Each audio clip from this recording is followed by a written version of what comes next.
Kembali lagi dalam Damai Indonesiaku spesial Ramadan. Tadi kita sudah mendengarkan tausiah dari Ustaz Kasif Her tentang makna dan ciri-ciri dari sifat suhud. Lalu apa sebenarnya keutamaan dari sifat suhud itu dan bagaimana tingkatan dari sifat suhud? Ustaz Azhari Nasution akan menjelaskannya kepada kita. Selamat mengikuti. Bismillahirrahmanirrahim. Assalamualaikum warahmatullahi wabarakatuh. Apa kabar bapak-bapak, ibu-ibu, sehat? Utang lunas? Alhamdulillahirabbil alamin. Allahumma salli ala sayyidina Muhammad wa ala ali sayyidina Muhammad. Allahumma faqihna fid din wa 'allimna ta'wil. Walhamdulillahirabbil alamin. Sahabat saya Ustadz Kasif, guru saya Prof. Asrarun Ni'am, waffaqahullah bi husni taufiqih. Pemirsa Damai Indonesiaku TV One yang dimuliakan Allah, tema kita ini menarik sekali. Saya akan coba membaginya menjadi 3 ya. Yang pertama, latar belakang zuhud. Zuhud ini kalau dilihat sejarahnya, sejak awal Nabi SAW pasca hijrah dari Mekah ke Madinah, Nabi membangun sebuah pesantren di Serambi Masjid Nabawi namanya Ahlus Suffah. Dihuni oleh para sahabat yang menjadi santrinya kurang lebih 70 orang, yang menjadi lurah pondoknya Abu Hurairah, salah seorang sahabat kinasih Nabi, santri kinasih Nabi yang hafal 5.000-an hadis karena dia intens menemani Nabi berdakwah kemanapun. 70 sahabat ini hidup di Serambi Nabawi, meninggalkan asetnya di Mekah, meninggalkan keluarganya, istrinya, anaknya, kekayaannya demi menemani dakwah Nabi Shallallahu Alaihi Wasallam. Ini asal mula sebenarnya di mana Nabi Shallallahu Alaihi Wasallam mengajarkan tradisi zuhud. Nah, kemudian sejarah berkembang, ritual zuhud yang sering disebut orang asketisme. Lalu kemudian di abad paruh kedua abad pertama Hijriah dan abad kedua Hijriah, ada seorang ulama, tokoh sentral ajaran zuhud namanya Al-Imam Hasan Al-Basri. Kita sulit membincangi nomenklatur zuhud kalau kita tidak menspil tokoh yang satu ini, Al-Imam Hasan Al-Basri.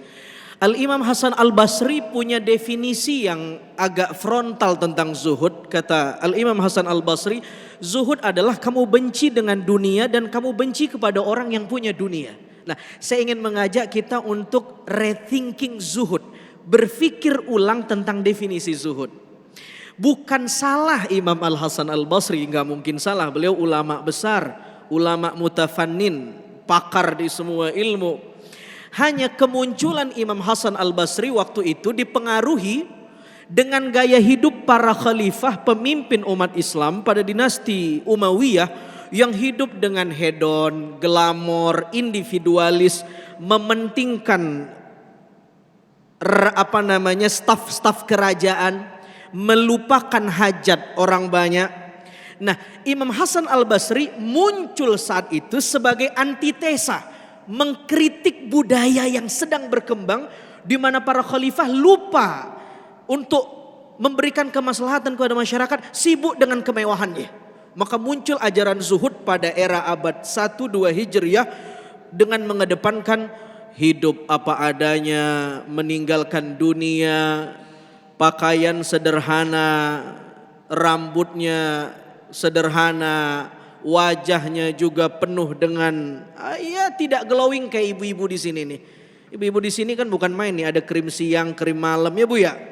Bukan glowing lagi, bukan putih lagi, merah kadang-kadang. Masya Allah. Jadi konteks ajaran zuhud waktu itu sesuai dengan situasi dan kondisinya. Sekarang bagaimana kita mengaplikasikan ajaran zuhud ini? Kata Imam Al-Ghazali dalam Ihya, zuhud itu bukan faqdul mal, bukan tidak punya dunia, bukan meninggalkan dunia, bukan. Zuhud itu adalah faraghul qalbi anhu. Hati kita tidak punya kemelekatan terhadap dunia. Coba, halo, assalamualaikum. Assalamualaikum. Masih hidup gak nih? Zuhud bukan gak punya dunia. Kenapa kamu gak makan? Saya zuhud. Kamu kenapa gak sekolah? Saya mah zuhud, yang penting akhirat. Ini mah bukan zuhud, males. Ya. Nabi SAW, ni'mal malus salih lil mar'is salih. Sebaik-baik harta itu dipegang sama orang yang baik. Halo, Assalamualaikum. Ini masjid nih, Masya Allah, saya dapat kabar yang bangun jenderal nih. Orang kaya bangun masjid cakep banget. Bayangkan kalau gak punya uang, cuman doa aja, kebangun gak nih? Kiai doa sebulan, ya Allah bangunin masjid, bata gak datang, pasir gak datang, gitu kan? Artinya kita perlu apa? Perlu, kurang kencang, perlu jari fulus aja nih, mata duitan nih. Masya Allah, kita perlu fulus. Bahkan dalam dakwah kita perlu zadud dakwah, logistik dakwah. Masya Allah, kita perlu logistik. Kita perlu dana untuk dakwah. Bagaimana dakwah kita tersiar ini, TV One mensiarkan dakwah ini kan perlu sponsor. Betul gak kira-kira?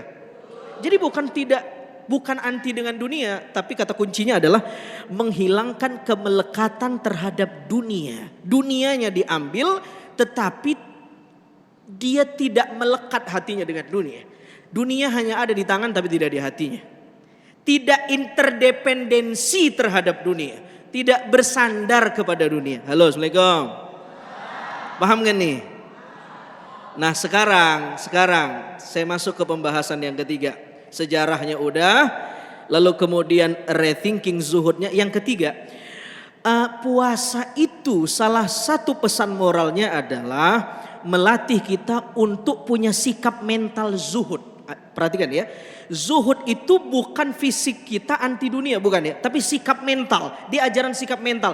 Sama kayak ghaddul basar. Nabi bilang, kamu jaga pandangan matamu. Ghaddul basar kalau melihat lawan jenis. Ghaddul basar juga sebenarnya ajaran sikap mental, bukan fisik. Bukan ngelihat perempuan lalu kemudian matanya tunduk, tapi ininya kan bisa Victor. Betul gak kira-kira? Jadi yang ditundukkan matanya atau ini ya? Hah?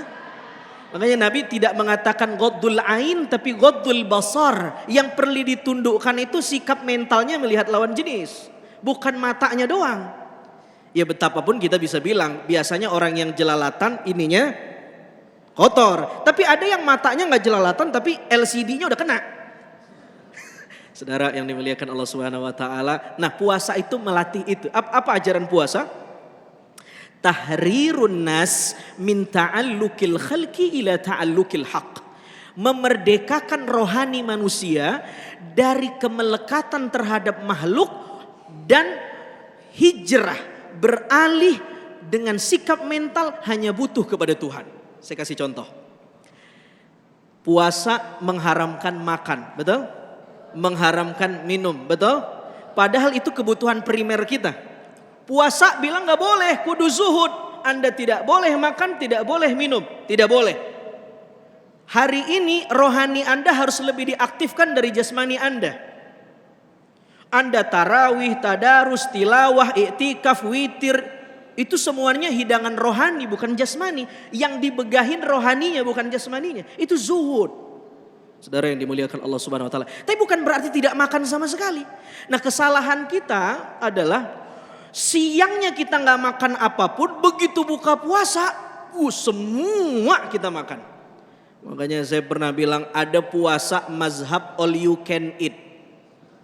Siangnya dia nggak makan, begitu buka piring-piringnya habis dia umpetin. Itu Imam Al-Ghazali kasih kritik. Orang yang puasanya kayak begitu sebenarnya dia nggak lagi puasa, dia pindah jam makan. Jadi dia bukan nggak makan siang, tapi makan siangnya di jamak takhir. Saudara yang dimuliakan Allah Subhanahu wa taala, jadi bukan nggak punya dunia. Siapa Abu Thalhah yang mewakafkan sebidang kebun yang dia cintai di Madinah, saudagar kaya raya. Umar bin Khattab mewakafkan aset yang dia dapat dari ghanimah pasca perang Khaybar. Semuanya pakai harta. Jadi gak mungkin kita gak punya harta. Masya Allah. Kita mesti punya harta, tetapi cara kita mengatur harta tidak dibudaki oleh harta.